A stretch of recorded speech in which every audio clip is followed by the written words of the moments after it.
Hi there, this is Tom Selinsky, the producer of the podcast. Deborah's touring Australia at the moment and hasn't had a chance to get to a microphone, but I wanted to let you know that this is a special episode which we recorded at the BFI last year to celebrate the release in the UK of the film that Deborah wrote, Say My Name. This is a hilarious romantic comedy about a one-night stand gone wrong. It stars Lisa Brenner, Nick Blood, Callan Jones, Mark Bonnar and Peter Davison. It is incredibly funny, brilliantly well made, and Deborah even has a little cameo appearance in it. As of today, Monday, the 10th of February, you can buy or rent it on iTunes or any of the usual places. Please, please give it a go. You won't regret it. And now, on with the podcast.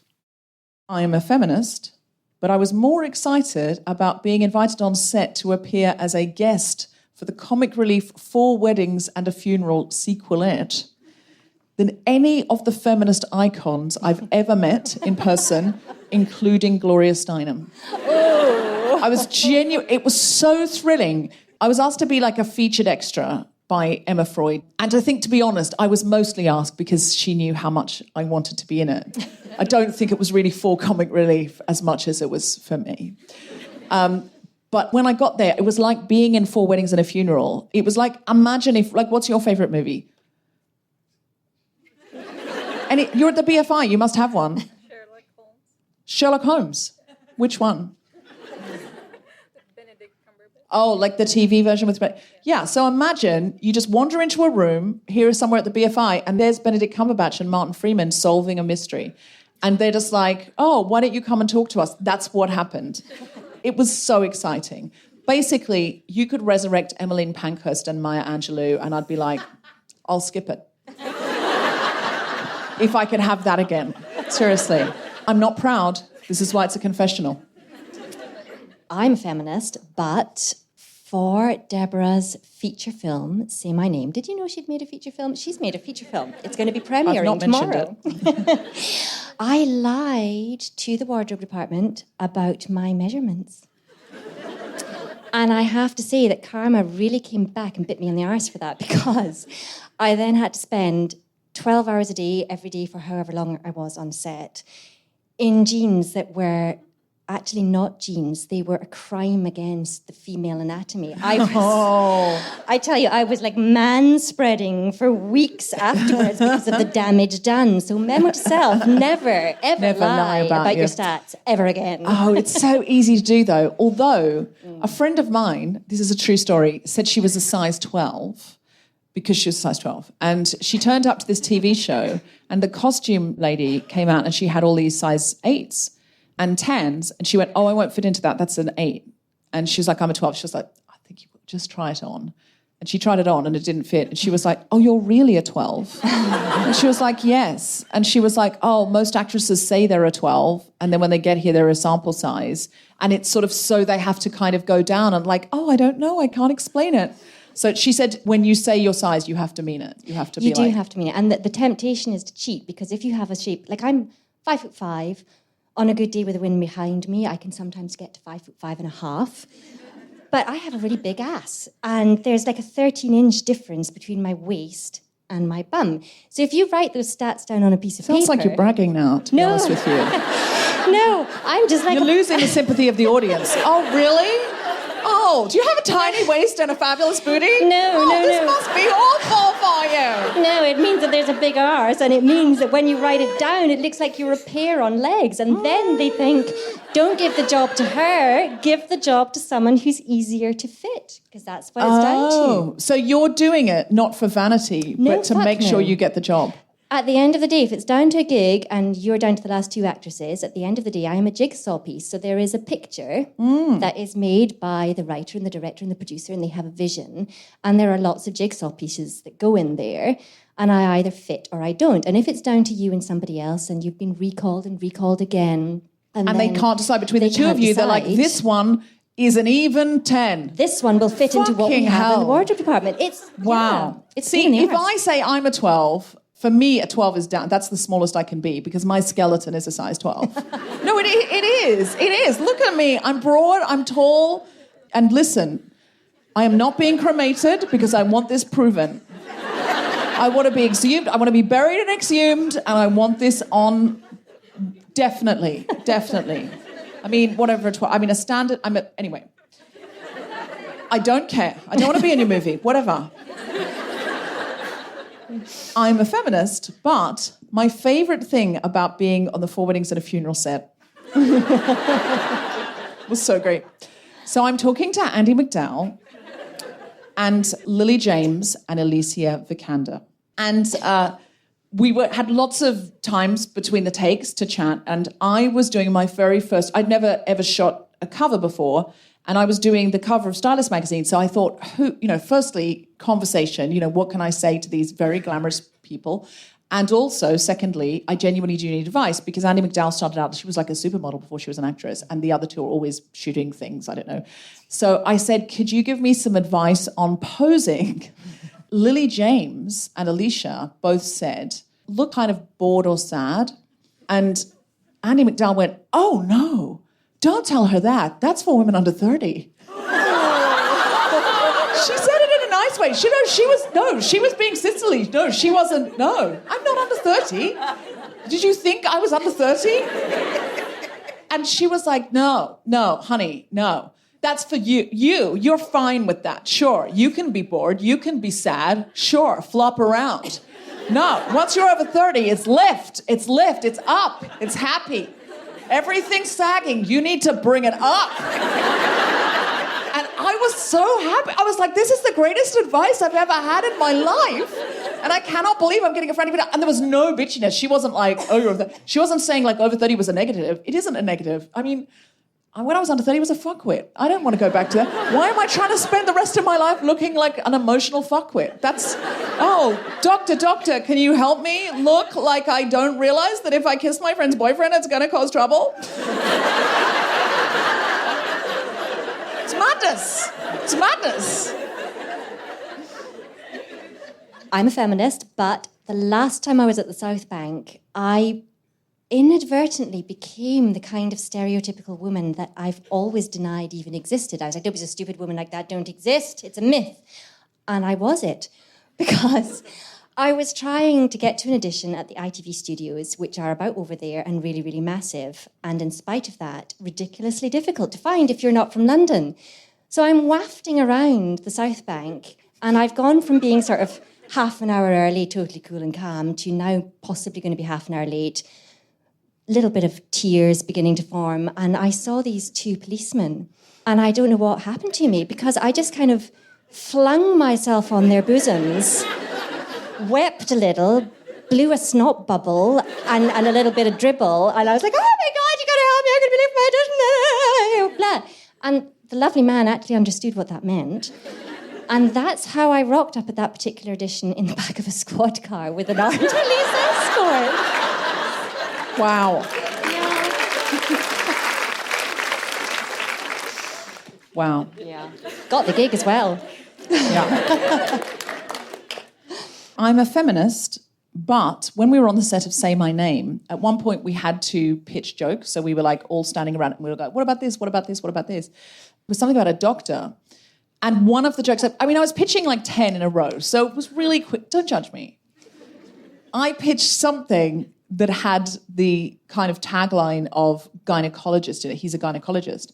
And Nick Blood, who is the kind of young, hot, sort of stud, leading man, who's like super young as well, just turned to me in front of everyone and went, I don't think we want to make gynecology funny, Deborah. I was like, you're right, Nick. You're right. I apologise for pitching that. Your wokeness.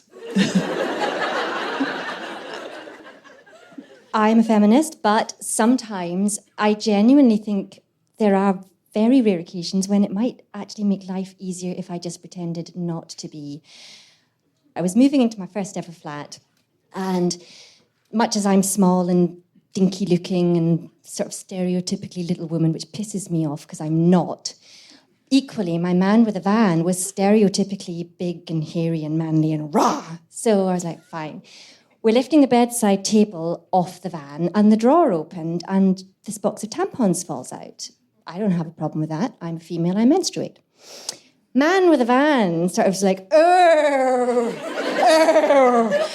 you better carry those. You carry the light box and I'll take the heavy stuff. Possibly, with hindsight, what I should have done to make my life easier is just gone, you're so right, poor little me, would you carry all my big heavy stuff? But I didn't. I got pissed off and I was like, right, you bugger. I am going to take the biggest, heaviest thing from this van myself to my second floor flat, and I'm going to have it done by the time you get up and back with my bedside table. So there's my king-size mattress, which is much bigger than me and probably heavier. And I was like, right, come on. Pulled it along, and it was on this little plastic thing, so it slid along nice and easily. Got it to the tiny, tiny lift, which says it takes 8 people. Bollocks, it takes 2 at a time. Ramming this mattress in, finally got it to just sort of double over enough. Whacked number 2, door shut, and I banged upstairs fast as I could, got to the second floor, and I was like, this is perfect timing. Man with a van is coming out with my flat. I'm on the second floor. The lift is coming up. Ping, doors open. And the bastard mattress shot out like a bloody wild thing, knocked me to the floor, went over the banisters downstairs to the first floor, and left me lying there with a kind of banister-shaped bruise on my forehead and carpet burn, thinking, what the hell, why did I not just say, yeah, carry my mattress, mate?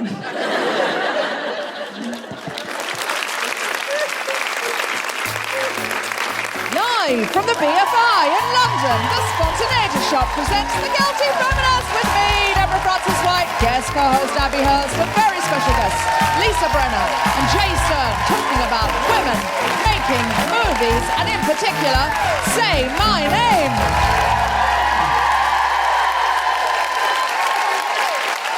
This is The Guilty Feminist, the podcast in which we explore our noble goals as 21st century feminists and the hypocrisies and insecurities which undermine them. I'm Deborah Frances-White, with me is Abbie Hirst, and we're talking about women making movies, and in particular, our movie Say My Name.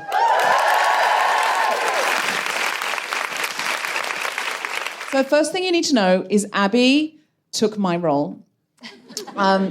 The producers and the casting director were like, we think you should play this part. And I was like, no, get a real actress.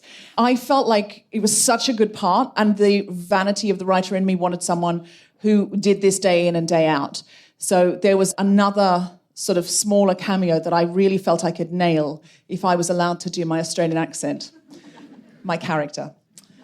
So lots of people auditioned for it, and Abbie got the part, and she was genuinely brilliant in it. So thank you so much for joining us. Thank you very much for having me. I'm desperately trying to style it out here and not show that my hands are shaking so much the microphone is wobbling. You're going to be great. What I really want to say about this movie is that my friend in Hollywood said to me, she's been writing for television for a long time, and she said, women do not get to write movies with gags and guns. Women get to write movies about one woman dying slowly of a rare disease while in love, or falling in love, or movies about 2 women going shopping while drunk. Those are our genres. Enjoy. Maybe something about a woman going to India and finding herself through cultural appropriation. Sure.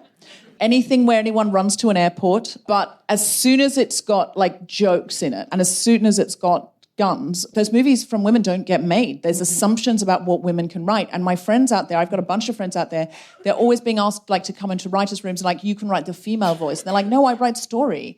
I write character. I want to write for human beings. I want to write human stories about human beings. And it would be lovely if sometimes those human beings were women. Why can't that be a thing, rather than, you know, well, come in and give your perspective on ladiness, and then please leave while we do the scaffolding of the story. It's like, so there's a frustration. And of course, there are incredible women making incredible films at the moment, incredible television shows. But it's a slog. It's hard. You have to push and you have to prove yourself over and over and over again. Abbie, when did you get the script? I got the script for the audition at very little notice. I'm so sorry. Which is industry standard. That's all right. Not your fault. But one thing that did strike me about that, and obviously I'm not just saying it because I'm here, it was, again, it's to do with the fact that you're a female writer. I get so many scripts through where there is the token girl part, and you're looking at it just thinking, meh, it's not real, it's badly written, no woman that I've ever met in all my life and hopefully never will meet would behave in this way. So Deborah's script came through and it was achingly funny, and there was no need to even think about construing a character. It was blatantly, blindingly, obviously there on the page. She was feisty, she was in control, she knew exactly what she was doing, and she was funny in that the way she handled the situation was really stylish and classy and not thought about, which is the way most of us women are. We just get on and do shit.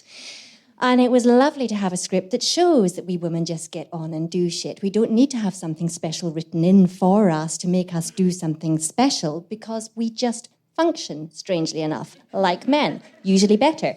So it was really great to get the script. It was one of the only occasions that I could just rock up at the audition and think, this is fine. It doesn't matter that this has come through late, because everything I need is in that scene, which is why I love the film and why I would have to kill anybody else that tried to get that role off me. Excellent. I'm so glad I didn't play it now.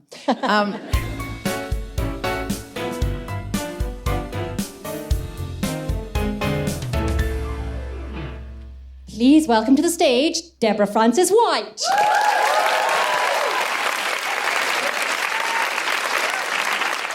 I've been trying to make a movie for a long time. 11 years ago, I sold a script to Fox Searchlight. I'd written it with two friends. It was called The Wedding Pact. It was a romantic comedy. Everybody said to me then, you've sold a script, but it takes 10 years on average to get anything on the screen. It takes 10 years. And I was like, that's for other people. That's obviously, they've not taken into account how special I am.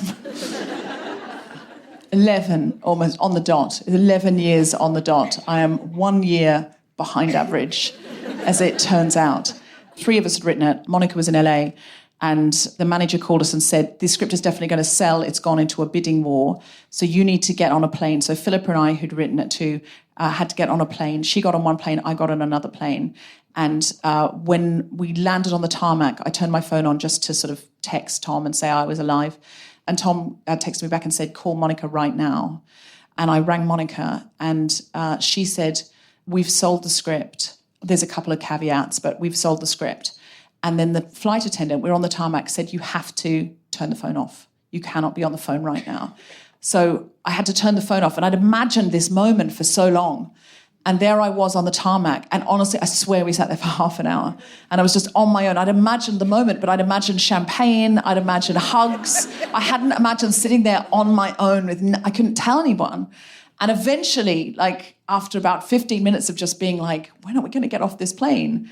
I just turned to the man next to me and said, I'm so sorry, I've just got to tell you, I've just sold a screenplay. And he went, yeah, my brother sold a screenplay 10 years ago, they never made it. And I was like, you cynical, cynical man. I mean, he was right in retrospect. They never made it. But then the guy next to me said, I couldn't help overhearing you sold a script. And I was like, yep. And he went, who's doing the music? I was like, what? He said, do you have a composer? I was like, no, literally just now. I just got the call. I don't know. And he was like, well, I'm a composer. And he gave me his card. I wasn't even officially in America yet. And I was like, this is like a microcosm. This is a microcosm of Hollywood. Somebody telling you it's not going to happen, someone else trying to get a job. And so we get out and we go to Searchlight, and they tell us it's the greatest script that they've ever read, and they're going to fast track it. I mean, that was 11 years ago. But then our manager said, you now have to pitch your other ideas, because when you sell a script, everyone in town wants to meet you, and so get your other ideas ready. And we were like, we have no other ideas. We've been working on this for 2 years. This is our idea. And he was like, well, you need other ideas because you've sold that idea. You can't sell that idea again. Get in a car. Here are some meetings. And it was the old days, like before sat-navs, and, it was like someone with an A to Z and, somebody's driving. So we, all from an improv background, so we were literally making up ideas in the car park. Philippa would read out, okay, it's Paramount Vantage. They just basically make films about 2 people sitting on a park bench.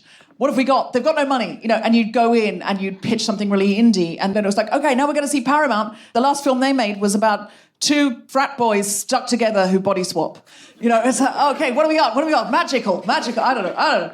And so we were going in and we were having all these meetings. At the beginning of the week, he'd set up like 10 meetings for us. And as the meeting went on, we had like 25 and he kept adding meetings.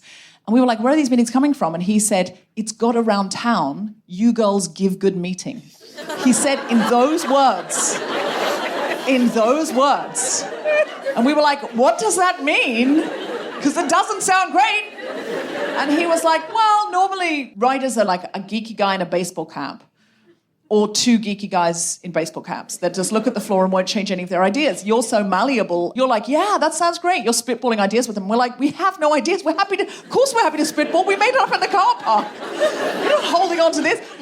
So we go around to all these places. It's so much fun. We're just so excited to be there. We're going into these big studios like that look like Singing in the Rain with the big gates and there's Oscars in the cafeteria. It's fun. It's really, really fun. And we're amazed we're in the game. We're amazed we're in the game in any way, shape or form. And the last meeting we have, we're told this is the most art house production company in the whole of Hollywood. Basically, as far as I can make out, this production company just made Love in the Times of Cholera over and over again. They adapted fancy books. And we were like, well, we haven't adapted anything. Why do they want to see us? And they're like, you give good meeting. They just heard about you. Yeah, okay. So we go in and we've come up with this idea that we think, is feels like an indie idea. It's not a great idea. Look, looking back, it's a plot from Frasier, probably. We came up with it in the car park. Don't judge me. It's basically about two heterosexual couples and the wife from this couple and the husband from this couple went to college together and in fact had a fling, but their partners don't know. And the other couple who don't know each other. Man from couple A and woman from couple B make it to this cottage in upstate New York for the New Year's Eve celebration. They get snowed in, and the other man and woman mismatched couple get stuck at O'Hare Airport, and they have to stay in a hotel room. So now we've got the wrong man and the wrong woman in two locations, both snowed in. I mean, that's cheap, right? If anyone here is a producer, you're like, yeah, we can make money out of that. So we pitch it, and the young guy, he goes, I think my boss is really going to love this. Up until now, all the development people we had met who'd wanted to meet us were, to be honest with you, women who thought we could solve their relationship problems because we'd written a romantic comedy. I'm not making that up. Nearly all of them were like, he lives in New York, I live in LA. He's very whiny, but, he does want children, so I don't know. And I feel like he's like Max in your script. I don't know, should I go to New York to be with him? No, we want you to make a movie with us here. What the fuck? Under no circumstances, go to New York. This guy sounds like a loser. Drop him. So this guy, this is actually one of the first men we'd met, and he took us in to see his boss. And his boss was like, the guy in the orange advert with the big cigar? This man would have had a big cigar if smoking had still been allowed in California. He comes in and he goes, excuse me, Pete? And Pete's having a meeting with another guy, by the way. These girls have just sold a script to Fox Searchlight and they have an idea I think you're really going to like. And this guy, he looks up with his big imaginary cigar and his penis in the other hand, and he says, basically, and he goes, you sold a script to Searchlight, did you? Who's your agent? And we go, we don't have an agent, we've only got a manager. You're writers, you don't need a manager. You need an agent. How much is this manager taking from you? And we're like, 15%? 15%? That's bullshit. You get an agent, you tell him you're going to give him 5%, then you tell him to go fuck himself. I am not making any of this up, but I was looking around going, has our manager played a joke on us? And is there a candid camera here? Anyway, then he looks at this other guy he's having a meeting with and he goes, here, this guy, Simon, he's your new agent. He's from ICM. He's the best in the business. He just kicked shit out of me on this deal. We went 5 rounds on this table. He kicked shit out of me. And then the other guy goes, but you were hard to kick shit out of. All right, okay. And then they kept, there was some kind of blokey back and forth frat house thing where they basically got their penises out and measured them on the table. And so I just eventually went, oh, well, hello, Simon. Apparently you're my new agent, so I would like you to take 5% and go fuck yourself. And Pete looked at me and went, so you're funny. It's like, and he went, how long's your pitch?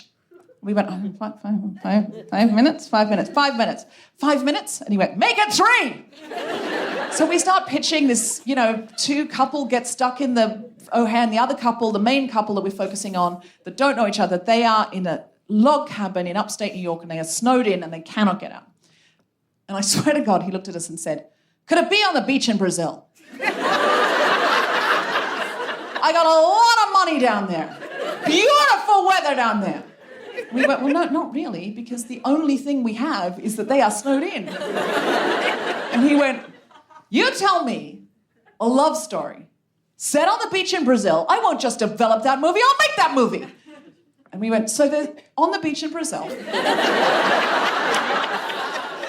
The other couple can't get to them because they're snowed in, but we really don't see them that much. We see this couple, and there they are in this idyllic location. They get up in the morning, their partners aren't there. They're now getting to know each other. It's so weird because their partners know each other. They go down to the beach together, they have breakfast. And he's like, and what are they talking about? And we went, well, they're talking about flirtation and the nature of monogamy. And he looked at us and went, monogamy? I can't sell monogamy. Sex is what I can sell. You tell me a sexual awakening story set on the beach in Brazil. I won't just develop that movie, I'll make that movie. And we went, okay, this isn't for you. But we can write something for you. And he went, great, write something for me. Go away, come back with a pitch. I want it to be about sexual awakening of a man, obviously. You don't need to say that. Of course, of a man. A sexual awakening of a woman. Who cares if a woman's sexually asleep? Nobody in Hollywood.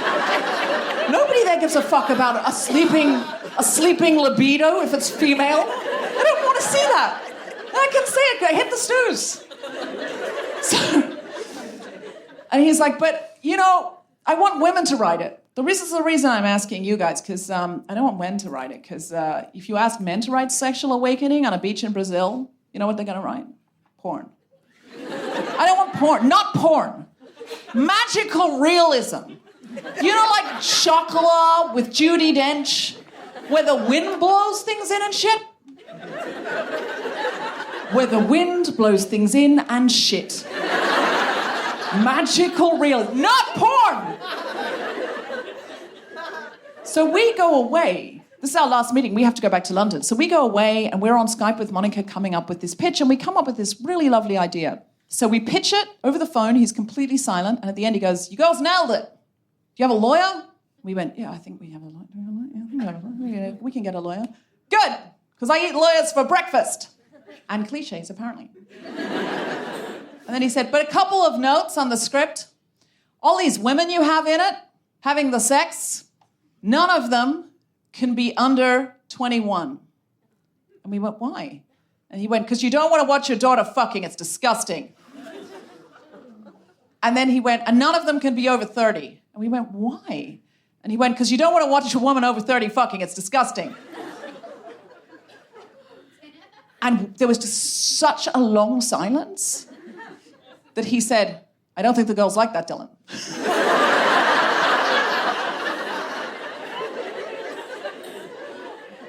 And we were like, Sex and the City, it's a pretty big show. It's all about women over 30 fucking. No one thinks it's disgusting. He was like, I hate that show. Of course you do. It involves feminine sexual awakening. And then he said, and this guy in it that hasn't been laid for 10 years because he's been caring for his wife? And we went, yeah. He went, make it 5. And we went, why? And he said, because no guy is not getting laid. After 5 years, I don't care how much in love you are, you're not getting laid at home. You're getting laid somewhere. It's unrealistic. You want the wind to blow things in and shit? You want magical realism like Chocolat with Judi Dench? And the audience cannot stretch their imagination to see a man who cannot have sex for 6 years because he's caring for his wife who he's in love with? That is correct. He said we had a deal, and then he dragged it on and on and on, and he kept saying after Cannes, after this, after that, after this, after that. And my manager was getting angry because he said people in Hollywood fob you off all the time, and they say yes when they don't really mean yes, but they don't say the words, you've got a deal, unless you've got a deal. It's really bad practice. And I don't know what's going on. And then there was all the big financial crash, and everyone got nervous, and he was like, I don't think it's happening. I don't know, but he said we've got a deal, and he should formally renounce that. Anyway, one day, we got a call from LA. It was in the trade magazines there that the same guy had announced a picture that was an adaptation of The Anatomist, which was a book about the man who discovered the clitoris.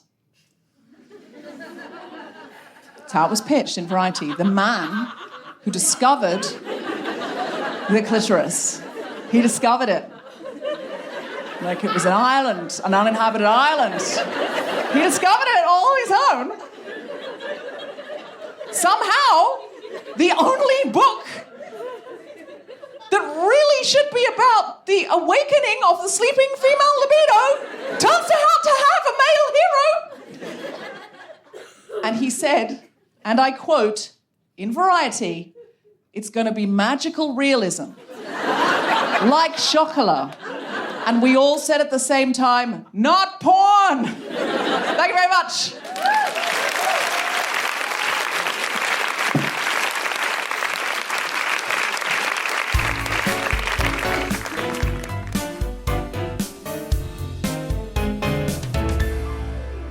Please welcome to the microphone the wonderful Abbie Hirst.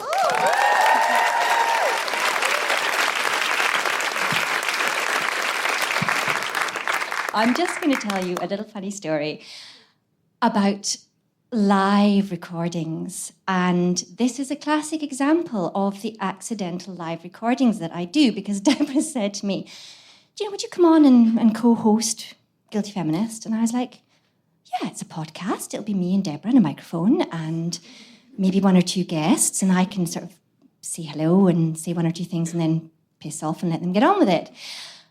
And that's how I ended up in front of 400 of you here at the BFI in South Bank, desperately trying not to panic. And that made me think then of, I think, the resourcefulness of women when we're under pressure. And I had a little outbreak of accidental speeches last year as a result of someone again saying to me, hey, why don't you come to this conference with me?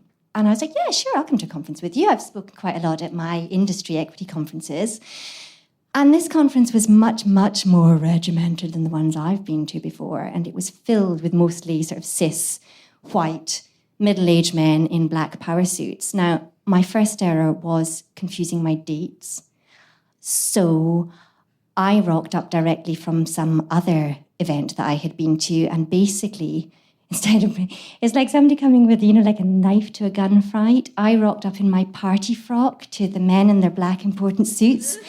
So I had my little long blue skirt with a slit up the front and a big white blouse with fluffy little sleeves on and my red polka dot, enormously high wedge heels to try to make it look like I am actually not the smallest Scotswoman in the world.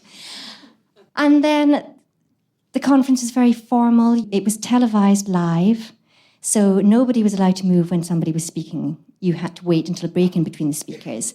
And then down at the front, there was the stage, and there was God and the two disciples, also known as the president, the chairman, and the vice president. And then a podium on the other side for the speaker. And on the back, like this, a huge televised screen, so that if, like me, you're smaller than the podium, you can still be seen. So I'm sitting there, and I was suddenly like, God, I really need the toilet, because I'd come from London. I hadn't been to the loo since 8:30 this morning. This was hours later, and I'm like, I really, really, really need to go. So I did the international sign to my friend for I need the loo, that kind of pointy thing. And she was like, yeah, okay.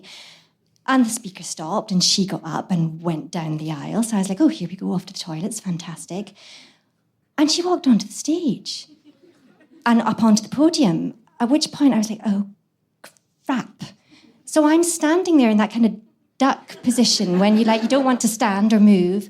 And the telly guy at the back by this stage is like, get out of the way, get out of the way. And the first row, get out of the way, I can't see. So I was like, ah. So I sat down. At which point the president on the stage sort of looks at me and clocks my red polka dot ridiculously high shoes and kind of, I like to think, smiled sympathetically, but he might have been laughing at me. And then I was like, well, what's my friend talking about anyway? She wasn't speaking in English. And I had left my translation headset on the table behind because I had thought I was going to the toilet. And I was like, no, fuck it. I am not going to be that stereotypical woman that's just like, oh, sorry, didn't mean to be here, just need the toilet. I was like, I'm going to say something, and I'm going to say something about women, and I'm going to say something about bullying and sexual harassment. I don't know how, because I don't know what they're talking about, because it's different language, and I don't know what the fuck's going on, but I'm going to say it anyway. So I found an agenda in English, and I was like, oh, arse.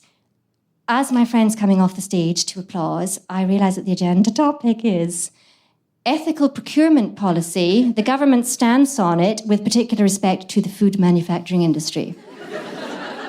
I know, right? I'm like, yes, of course, that absolutely qualifies me to talk about this. Not a problem, I've got this. So on I waft to the stage, and somehow, I genuinely don't know how, but somehow I managed to link ethical procurement in the food manufacturing industry to the Welsh Assembly Government's film fund and the lack of definition in the Ofcom guidelines about on-screen, above-the-line and below-the-line talent, leading therefore to corruption and misspending, and how, in fact, this might look like it's all about food manufacturing, but actually it's about women's sexual harassment, bullying, corruption, and all of us, let's join together. Thank you, Red Shoes.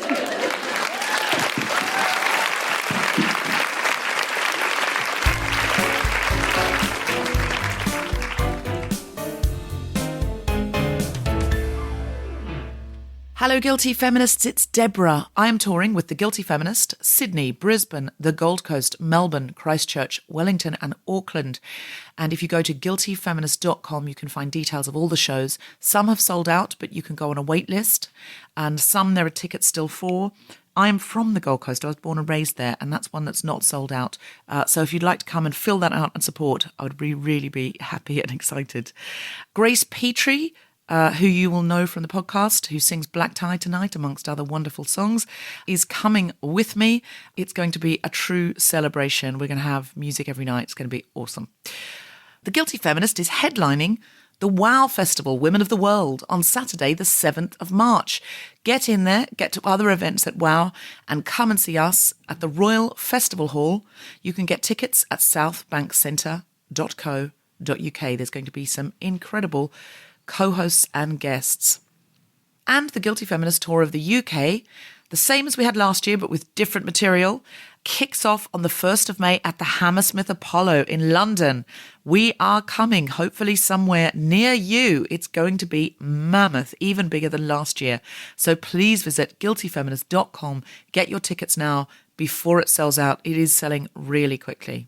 The wonderful Jessica Foster-Q, who you know and love from The Guilty Feminist, is touring her Edinburgh Award-nominated super feminist show, Hench, that you will have heard all about all over the United Kingdom. If you want to go, and you do, go to jessicafosterq.com to see dates. If you get a Brexit 50p, Choose Love would absolutely love to have it. If you could donate it, that would be absolutely awesome. And finally, we have merchandise, and all the money from the merchandise goes into our pot for good things. So if you go to our website, you can see T-shirts, aprons, tea towels, notebooks, all sorts of fun Guilty Feminist stuff with different slogans on. They make great gifts and fun things for yourself to inspire a new feminist 2020. My book is also there and available in all good bookshops. And now, back to the podcast.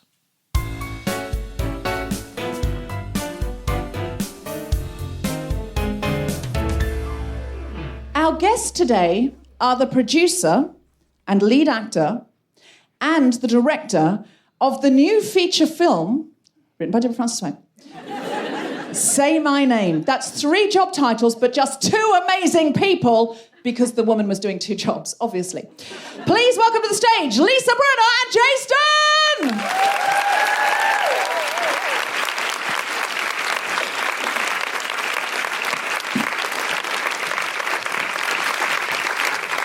Hello. Hello. Hi. Hello. Welcome. Hi. Welcome to the Guilty Feminist. Thank you. So I really want to talk about how this came to pass. We discovered today this weird Bermuda Triangle of Hamilton the musical, without which there would be no movie. And I don't know if you know all of this, Jay. He doesn't know this. I mean, I know all of it, but I know, you know definitely some of it. yeah. I know you know my part. I don't think you know Lisa's part. So it was probably about 4 years ago. when Hamilton premiered on Broadway in New York, and I went to see it, and a huge depression washed over me. I'd been an actress for many years, doing lots of little guest starring roles in lots of different TV shows. I've done some movies here and there, but just nothing was really happening. Then I had children, and then I turned 40. Can I just say that's a very female pitching of your career? You were in The Patriot, which was a huge blockbuster, and you were the lead in it. You were like, if I had a guy up here, like, so I was doing movies, like big ones, blockbusters, but I wasn't fulfilled deep in my heart. That's what he would say. I was doing bits and pieces and guest starring roles. Like, pitch that again. I know, but The Patriot is really anti-Britain. So I don't know. Know your audience, people. Yeah, I wasn't going to mention that. Oh, because it's all like the British are coming? It's the whole American Revolution. Yeah. We're over it, really. Okay, all right, cool. Too soon, guys? Too soon? They revolted? What? Listen, honestly, the way it's worked out, you're welcome to it. Like, the current administration. Yeah, thank you. Okay, so you were doing films and television and good roles. Yeah. And then you had children. Yes, and then I turned 40.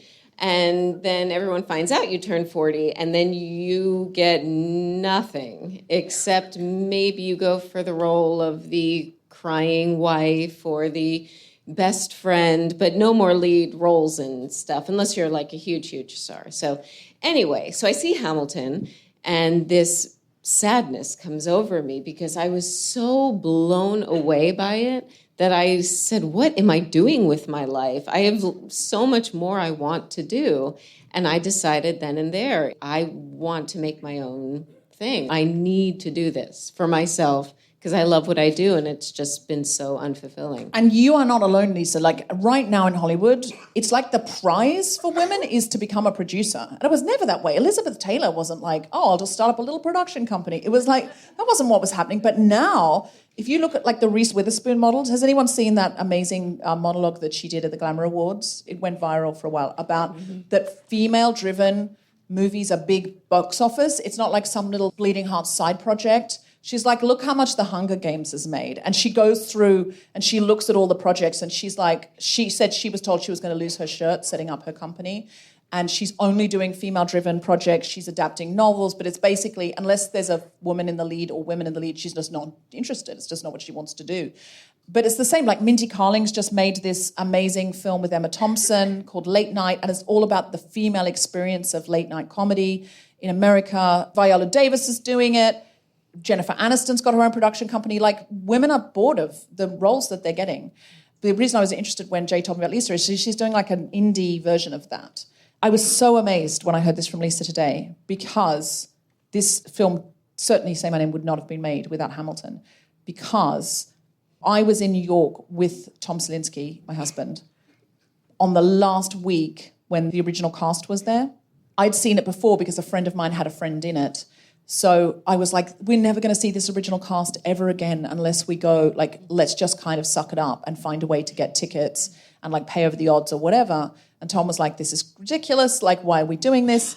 And the only time we could get tickets was a matinee, and then we had to go straight to the airport. And Meg, Jay's wife, we were old friends, said, I'm going to have to come with you and mind your suitcases at a cafe because you've got huge suitcases. You can't take them into a Broadway theatre. There's no room for those. So she very kindly did that. And because of that, because of my desperate desire to see Hamilton before the cast changed, on the way in the taxi, Meg said, Jay's looking for a script and it's just making conversation and it's got this element, this element, this element. I said, that sounds like Say My Name. And she said, yeah, but that script's not available. I was like, oh, it's available. It's the most available script. I mean, that's what it's mainly got going for it. It's availability. She was like, well, he tried to make it. I said, yeah, but it was optioned in, a bunch of men have optioned it over 10 years. And it's got me a lot of other work, but no one's actually made it. So Jay then said, yeah, I'd love to make that script. So he sent it to Lisa. If we hadn't gone to Hamilton, because Tom was like, I can't believe you spent this money on these tickets. And I was like, I know. But if I had not, we wouldn't have got to make a movie. So see how right I was.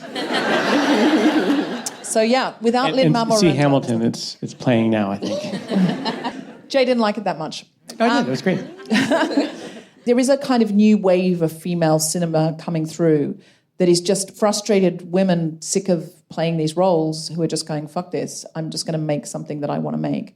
What I was excited by was that Jay then said to me, yeah, Lisa's really keen on making this movie. And he said, okay, I want to make it. She said, I want to start shooting August 1st, but if not September, and if not December. And I was like, okay, so January or never. And I can't explain it, but we started shooting on August the 1st. I feel like my mantra that I've taken away from this is to make a film with a strong female hero, you need a strong female hero.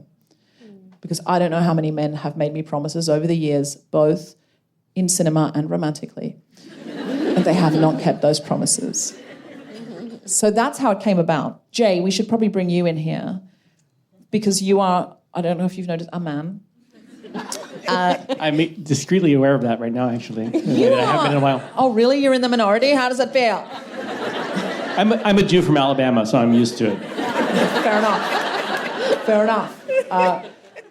So, Jay, you are doing a project at the moment, a play, where you're the only man on the job. And this was, I mean, there's a lot of men in this, don't get me wrong. There's a lot of men in this film.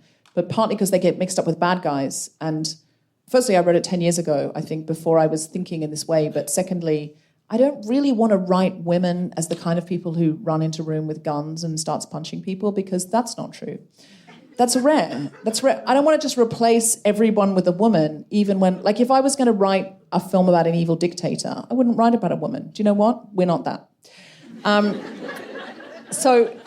But you are right. You've often made female-driven projects. Why do you do that, Jay? Do you know? It's been brought to my attention a lot that I do this, and I don't think it's intentional. I just don't like men very much. I don't like the stories they tell. I don't like... Have you ever shared a bathroom with a man? Anybody? Yeah. The closest people in my life have been women. My best friends have been women. The people I've looked up to have been women. The people I want to work with the most happen to be women. I haven't thought through why that is. It just sort of happened that way. It's only since we've made the movie that I've thought of this as a female-driven project. I never really thought of it that way. I thought of Jay and Lisa and Deborah making a movie together. I guess the women I've worked with are more generous collaborators than the men I've worked with. They've been more open to exploring ideas. They've been less ego-driven, although some of them really have been. There are exceptions, I think. And I guess that's the people I've met and have sort of kept in my life have been, for the majority, women. Thank you.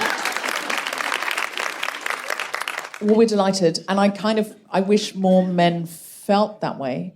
And I think that we need male directors and male writers writing human stories and not assuming that human equals male and that women are niche. We definitely need more female writers and directors. We definitely need more female voices. But we also need the people who have the power and influence, who are in that central spot, to actually start thinking outside the really lazy gender norms, which is if they're doing something interesting, they're a man. And if they're in a support role, they're female. So what was it like then being in a film and playing Mary and also producing it? Well, what's really interesting, there's the pre-production, production, and now post-production, releasing the movie. And I've gotten to a point where I'm so far removed from the character and me playing that character that sometimes I forget that I'm actually in it. And people talk about my character to me. And it's like we're just talking about the character because I'm completely in producer mode. And I've had to separate myself. When we tested the movie, if people write cards and they say something about me that they didn't like, it's like, oh, they didn't like Mary. I can't take it personally. I would not be able to do that. Don't show me any cards that say anything bad about me. I'm not interested in seeing them. What do those people know? They're free on a Tuesday afternoon to come and see a free movie. Fuck them. Feel very strongly about that. Very strongly. I mean, I take criticism well in the main. How about you, Abbie? Can you take criticism? Well, I can take it, but I'm not sure if the givers of said criticism can take my response to the fair criticism. Fair enough. You can take it, but there's a return. And as a Glaswegian, I feel that that's my birthright, to be able to just headbutt if you piss me off. It's part of who I am. Fair enough. One thing that I really love the way that there's a powerful woman at the heart of this film who can get the man into trouble and get him out of trouble, and he's the resistor. And I've talked about this on the podcast before, that usually in a film or a television show, if you listen to the lead female character, there would be no plot because she's saying, don't go out the door, Greg, there might be story out there. Please don't, come home, you're in a plot. There's no need for that. Come home where nothing will happen to anybody. Even in a sitcom, even in Modern Family, the mother's going, you can't have a trampoline and fireworks. There might be comedy there. There's a big tradition of it. It's just we haven't done it for a long time in Screwball. But one thing that I really wanted to write that I hadn't seen on the screen was how women get themselves out of trouble. Because it used to be, in old movies, a man will get you out of trouble when you scream, distress, distress. And now, for feminist reasons, women tend to kick and punch their way out of situations. And the thing is, in my life, I just know so few women with the upper body strength to karate their way out of daily situations. But we all the women I know, we talk about it. We live with this low-level fear and just awareness. It's not even a fear all the time, but just awareness. Like, what does he mean by that? Is he coming closer? And I was really excited to make this movie with... Mary uses her smarts all the time. She's bonding. She gets involved with all sorts of bad guys and bad situations. She's like prodding the ego. She's undermining at the right time. She's bonding at the right time. She's drawing them to her. She's playing them like a cello. So can you talk a little bit about that, about directing that and playing that? Yeah, I would say two quick things about directing. Well, I mean, it was in the script, so that was easy. But one thing I want to say about the dynamic of this movie that really works, there's two sort of spins on typecasting. There's Lisa, who's over 40, who gets to play the sexy, tough, driving character. I don't know what Lisa's doing for women over 40. She looks fucking 32. I don't think this ageism story. No, but Lisa's this is saying that as far as who casts who and how people get roles and that kind of thing. But I'm just saying. And what roles are available, she can play that role better than anyone. It's her role. But also, I would say for the man, Nick Blood, who does cop shows, Agents of S.H.I.E.L.D., tough guy, in life, a bit of a bro. He wouldn't mind me saying that. He's a dude.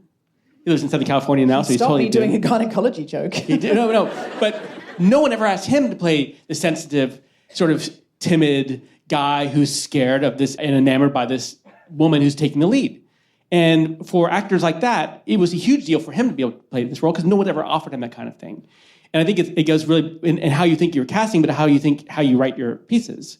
And because he was relishing that chance to do that, and Lisa was relishing the chance to do that, we had a really interesting dynamic on set that was more than actors just playing roles. It was actors doing the things that they normally don't get to do that are built into why they got into acting to begin with. You create an environment like that on a set, you're going to have a very successful product in the end because people are going to be really committed to it and doing their best work. And then conversations like this happen about how women solve problems, how men solve problems, and how that's maybe against what they normally play. And we think through this stuff as we're working, and then the conversation becomes bigger and the movie becomes richer. But it starts with the material. It starts with the opportunity to do that. And Abbie, your role, she was also a woman that didn't take no for an answer and knew what she wanted. But her scene with Mary, they're two powerful women that kind of have this stand-up. What was that like to play? Because you were coming in for a short shoot with a cast that, and a director that, was on a long shoot. How was that to come in and play? Well, it's always frightening when you're joining something that's already running because it's already a train in motion. It's got its momentum, it's got its rhythm, people have bonded, and you're coming into that. So I was terrified, but it was such a lovely scene, and it was lovely to have a real scene with two funny, clever, smart women dealing with a quandary that they have in a ballsy, kind of empathetic, sympathetic, fun way. Because that never happens. It never happens. Everything is so stereotypical. Usually the woman is, as you say, she's this wafty little thing that doesn't know how to cope and needs to phone the friend or phone the boyfriend or all of the above twice. And that's the other thing, like you were saying about people being allowed to be actors, because that's the other thing that really annoys me. Casting directors can occasionally just go for a very obvious option. And a lot of times people are cast because they are in real life quite similar to the character that they're playing. And because they've got the right waist-to-hip ratio. Because they don't have a big bum. But we're actors, we train. It's not a problem. We train to change. That's the point of being an actor. It is not going on set and playing a role that is like you. It's going on set and becoming what the writer and the director want. And I have really big issues with people who go on set and say, I don't think my character would say that. Bollocks. My job is to make my character say that in a realistic fashion. And if I can't, I don't expect to rewrite it or change the lines. I go away and I figure out a way of making it real. That's the actor's job. If you need the writer to, I can come up with a brilliant line about a gynecologist, though. So there's always that. Wearing those tight jeans. Yeah. But it was lovely to get on that and and have the chance to actually act. Is there anything else you want this audience to know as the producer about this film? It's a really charming, lovely movie, and I think it will touch everyone in a different way. As you can see in real life, I'm probably more of the opposite character. I'm much more shy and timid than Mary, who's very ballsy and very sexual and very out there and very... So that was a lot of fun. Yeah, as soon as we figure out how you can see it, we will let you know, and Deborah will let you know. Well, you can see it tomorrow night, yes. Because we've got the premiere tomorrow night. If you want to see it at its absolute best, if you see it tomorrow night, you're going to think it's about 10% better than it is, because this screen is so amazing and the sound is so amazing. But I would really love it if you would come and watch it with me, because honestly, it's so hard. Like, it's been 10 years of Could It Be on the Beach in Brazil? And so it's such a big deal. This particular episode is a little bit about one film, but honestly, it's so hard as a woman. It's like Mad Men, the amount of things that are said to you, the amount of yachts I've stood on in Cannes where you have to go down. It's not glamorous, it's not fun, it's horrible. I have come back from Cannes, from the film festival, where producers have pushed me out to pitch to the worst human beings I can't even describe. I had to go down there once to try and pitch Say My Name. And there was a man who, right in front of me, said, they brought me a Russian prostitute, and she wasn't even as good looking as my wife. And I thought, what's the point? Literally 10 years ago, I've nearly given up so many times. I'd kind of given up when this happened because I couldn't be in that environment anymore. I was so sick of it. And I was like, how can female stories, how can they thrive in this atmosphere? I've come back from Cannes and gone into, once I came back and I didn't leave the house for 4 days and I just cried for 4 days. It was so horrible. The environment can be so toxic. And I was just like, why? But no, we need to push through. I'm determined to push through because I truly believe that women should be allowed to be writers. They should be allowed to be producers. They should be able to tell these stories. And it's been so hard to get here. So if anybody can come and be with us tomorrow night when it's first on this big screen, because I do not have time for a phone call with all of you, I need you to know I'm wearing a long black dress with a plunging neckline. But...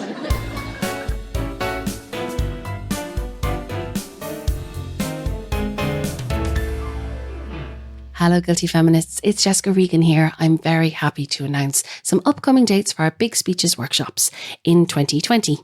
So, in the first week in March, we're going to be doing 2 workshops on the 1st of March and the 8th of March, both on Sundays at the Rose and Crown Theatre in Walthamstow. Please note this venue has stairs. We're also doing 3 dates in a new venue called Whole Space, which is near Highbury and Islington Tube, on the 29th of March, the 25th of April, and the 10th of May. This venue is fully accessible. We're looking forward to seeing you there. So please do go online, look on the website, guiltyfeminist.com, to book and for more details, and we'll look forward to seeing you there.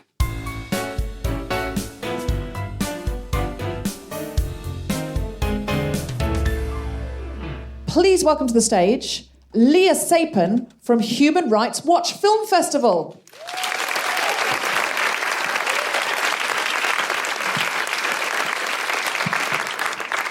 Leah, hello.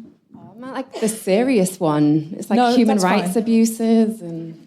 We always need a bit of that at the Guilty Feminist. It's important too. Could you please tell us, you've got a film festival on this week? Yes, we're running until the 22nd, this Friday.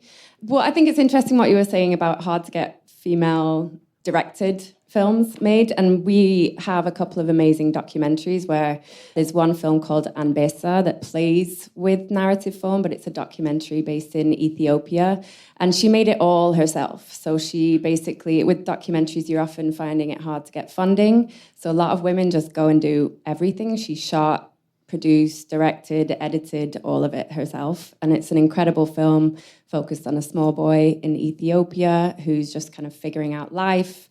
The politics are in the background with this film, which is a really interesting way of being able to bring out human rights in the conversation to follow, but not necessarily beating you over the head with the film itself. And if people are listening at home, what's the website that they can go to find out what else you're doing throughout the year and where else they might be able to see these films? Sure. So the website is ff.hrw.org. It's part of Human Rights Watch, is the larger organisation, and we do have screenings throughout the year in multiple cities. Some of them are going to be released throughout the year, so they'll get a Netflix or there's a way to watch them, but we'll have all that information up on our Twitter page as well, which is HRW Film Festival. Great. We consider 500 films a year just by what's out there. And we are looking for people who are underrepresented in the film industry. So half of our films, usually over half of our films, are women. So I'm a bit disappointed with this year's programme. It's only half. Yeah, and actually over half are made by people who are from the region or from the community that they're covering. So we're really trying to get, if not the filmmakers from that place, then people centred in that film to speak for themselves. Great. Okay. Well, we will support it. It's ff.hrw.org. Yes. Okay. Leah, thank you so much. Thank you. Thanks for having me. Big round of applause for Leah Sapin. Thank you. You have been listening to The Guilty Feminist with me, Deborah Frances-White, guest co-host Abbie Hirst, and our very special guests, Lisa Brenner and Jay Stern. The recording engineer was Chris Sharp. Music was by Mark Hodge. The producer was Tom Salinsky for The Spontaneity Shop. Thanks to Anna and Sophie and everyone at the BFI, as well as all of you for listening. For more information about this and other episodes, visit guiltyfeminist.com.